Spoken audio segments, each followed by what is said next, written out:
Crazy season is upon us in the world of video games, and you can't move 10 feet without being smacked in the face by a AAA blockbuster. So why not take this time to think about the smaller games who may have gone unnoticed in these times of craziness, yet still have the quality and unique flavour that deserves some attention. So here are 7 games that you may have missed recently.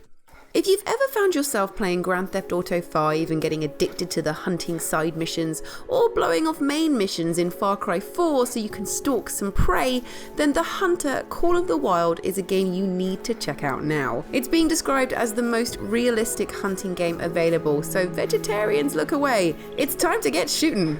You're given a choice of 2 parks to hunt in, both absolutely beautiful and, animal killing aside, a joy to explore and roam around in. It's a real cat and mouse game, except with deer and stuff, as you carefully track your prey, keeping an ear out for the noises they make as you hunt their sounds. You'll have a tracking device to help along the way, plus items to use that will entice your prey. Just blow your little deer whistle thing and bam, those animals will be fawning all over you.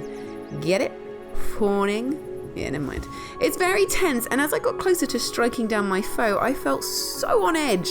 Each movement you make can alert them. Whilst going down on your belly makes you harder to see, it actually makes your movement louder, so you have to be careful with the strategy you take. I mean, it does feel a little bit horrible when the game is encouraging you to shoot animals and then harvest their bodies, so you know, it's definitely not for everyone, but there is an option to shoot with your camera instead of a gun, so animal lovers won't be completely left out of the fun.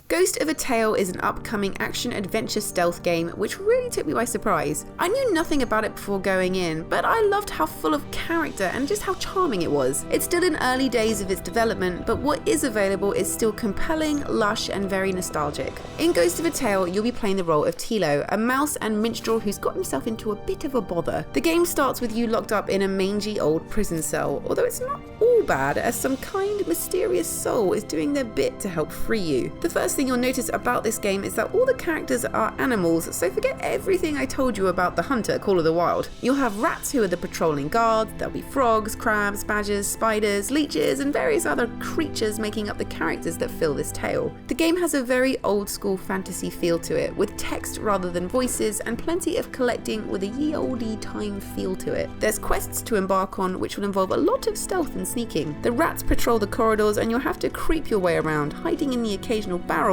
if you want any chance of getting out alive. There's still plenty to be done to Ghost of a Tale, but to get an early peek of its gorgeous charm, head to the Xbox store today.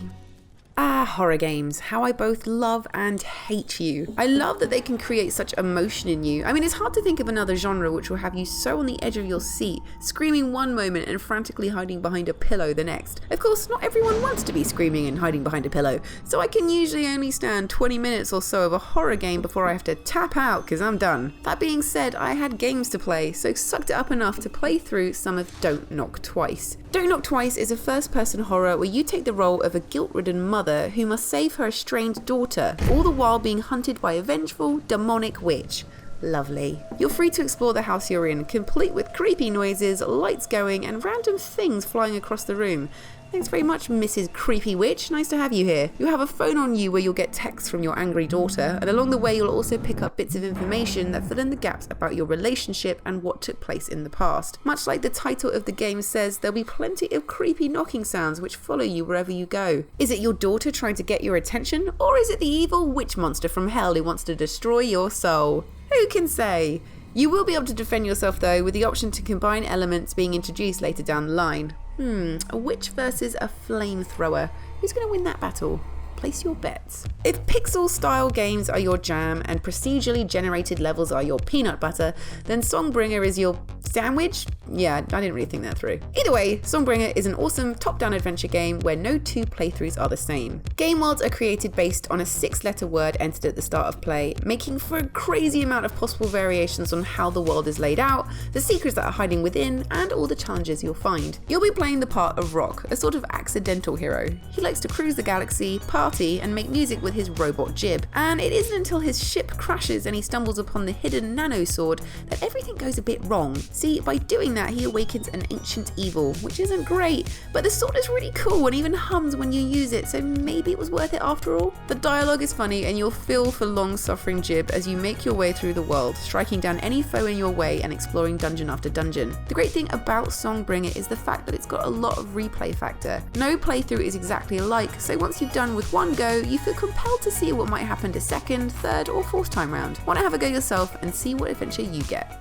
N++ is one of those addictive platformers where you tell yourself just one more level, and then before you know it, the sun is rising and you're not sure what you're doing with your life. The way N++ works is this. You play this little ninja stick figure who must traverse across these simple monochrome levels trying to get to the goal. You can collect the little golden balls to extend your time limit and up your score, but more often than not, there'll be bombs or missiles or other such nasties in the way which are trying to squish you into a million bits of splat. The movement is kinda slow and graceful compared to more instant reaction platformers, so it takes a little bit of practice before you master the skillful long jumps and wall jumping. One of the coolest things about N++ though is that you get to make your own levels. As you can see, you have the potential to make something pretty damn complicated and amazing. I decided to go for something a little more off the cuff and completely spontaneous, which apparently led to a level where you instantly get killed and there's no physical way of even moving an inch forward. Yeah, great work, Lydia.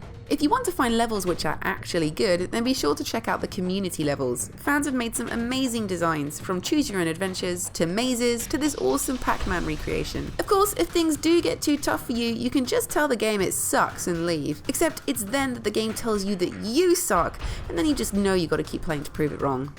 Video games, you know me so well. The Metronomicon Slay the Dance Floor, aka a game which I struggle to pronounce, is a rhythm game which packs a well-timed punch. I mean, everyone wants a disco RPG, right? So remember the days of Dance Dance Revolution and all that good stuff? Well, it's basically that, but with your thumbs. You control a colourful cast of heroes, each with their own strengths when it comes to taking down the evils of the world. Your heroes have been training in rhythmic combat arts and can now use those very useful sound degrees to go out and kick some ass with the power of a well-timed bassline. The gameplay itself is all about pressing the correct button to the beat to utilize whichever character you're controlling at that moment. If you press the right buttons at the right time, then your character will use their special move, which might be brute force, lightning, or healing amongst others. You then need to switch over to other characters in your party to continue the onslaught, so your fingers are permanently on their toes as you bounce back and forth on a constant stream of rhythm. As you progress, you can improve your character's stats, hunt down equipment to make yourself more powerful, and combine your newly learnt abilities. Whether you'll craft your character to excel at tanking, buffing, healing, or dealing damage, it's up to you. There's a variety of difficulties to master. I started on easy and then got too big for my boots and jumped into hard. Yeah, that was a struggle. Having 2 button combos race at you took me back to the stressful times of Guitar Hero and all the times the crowd started booing at me and the performance ended. Those are darker days I'd rather forget. Either way, if you're partial to a rhythm game and want something bright and fun to while away a day, then check out the Metronomicon. Since we've had one rhythm game, why not have another? Thumper describes itself as a rhythm violence game, which is a niche category for sure, and certainly supports that by being a very unique game indeed. The objective of Thumper is to guide a space beetle along a track through a series of mind-bending worlds which will definitely leave you making that ooh sound like the little green aliens from Toy Story. The gameplay involves hitting the button once you're over the notes on the track and doing it in time to the background music. You'll also be dodging obstacles, turning against curved walls which will mess your space beetle right up, jumping over spikes and defeating enemies. It's extremely fast paced and at moments will leave you saying, what the hell is going on? Your beetle can take a hit, but if you crash twice then your poor little bug will be destroyed, taking you back to your last checkpoint. One of the levels I played had this really intense rumbling drum beat behind it, making the whole experience feel really dramatic. Considering we've had a look at 2 rhythm games, they're both very different from each other, so you've got some choice if you're all about that catchy tune.